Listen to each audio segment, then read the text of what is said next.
Hai Sobat Bukan Sekolah, di part sebelumnya kita udah bicara tentang kekuasaan uang di dunia kerja, tentang bagaimana gaji bisa jadi alat kendali, dan bagaimana rasa aman sering membuat kita rela bertahan, meski pelan-pelan kehilangan diri sendiri. Sekarang kita masuk ke sesuatu yang lebih dalam, lebih personal, dan seringkali lebih menyakitkan, tentang ketakutan, utang, dan kesalahan finansial. Paul Podolsky bilang, sebagian besar keputusan uang kita nggak diambil dengan logika, tapi dengan rasa takut. Takut miskin, takut gagal, takut tertinggal, takut gak aman, takut gak dianggap berhasil.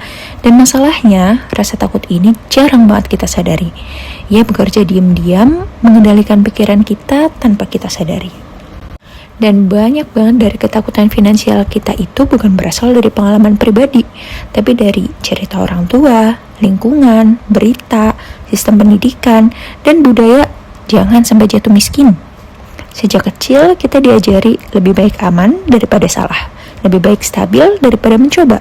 Akhirnya hidup kita dibentuk bukan oleh keinginan, tapi untuk penghindaran terhadap rasa takut.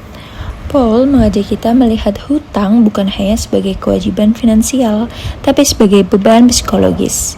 Hutang membuat pikiran kita sempit, pilihan hidup kita jadi mengecil, masa depan kita jadi terasa mengancam.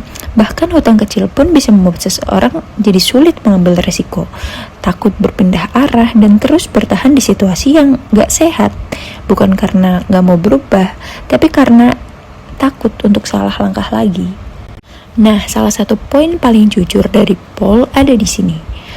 Kesalahan uang sering dibungkus dengan rasa malu. Kita jarang banget cerita soal investasi yang gagal, keputusan impulsif, hutang yang konsumtif, atau pilihan finansial yang salah. Karena apa? Karena takut dicap bodoh, takut dianggap gak cakap dalam mengelola hidup. Padahal, kesalahan finansial adalah bagian normal dari hidup manusia. Yang membuatnya berat bukan pada salahnya, tapi rasa malu yang kita pikul sendirian.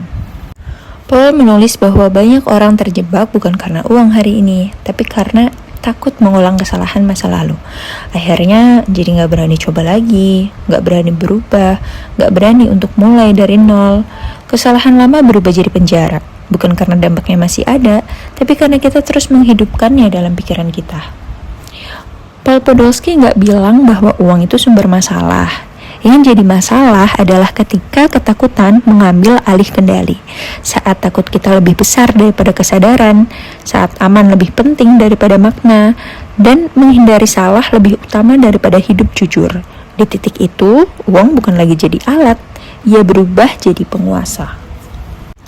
Dan setelah kita memahami bagaimana ketakutan, hutang, dan kesalahan membentuk cara kita memandang uang, muncul pertanyaan berikutnya. Kalau bukan hidup dari rasa takut, lalu bagaimana cara memandang uang dengan lebih jernih? Bagaimana orang-orang yang tenang secara finansial melihat pendapatan, aset, dan pilihan hidup mereka? Di part 7, kita akan masuk ke pergeseran yang penting.